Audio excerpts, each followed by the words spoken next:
আমি অনেকেই দেখেছি যারা ঘুষ খেয়ে হলেও রঙিন দালান কোঠা বানিয়েছে, কিন্তু সেই দালানে থাকতে পারেনি।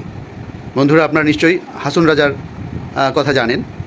হাসন রাজা তাই সম্ভ্রান্ত পরিবারের সন্তান হয়েও জীবনে দালান কোঠা বানানোর কোনো আগ্রহ প্রকাশ করেননি। তিনি ছন্নছাড়া জীবন যাপন করেছেন, যেগুলো তার গানের মধ্যে ফুটে উঠেছে। আমরা তার গানের মাধ্যমে তার যে জীবনের ফিলোসফি সেটা জানতে পাই। আসুন আমরা তার গানের একটি অংশ শুনি, তাকে উপলব্ধি করি। তো যদি হাসন রাজা বাজবে কতদিন, হায় রে বাজবে কতদিন।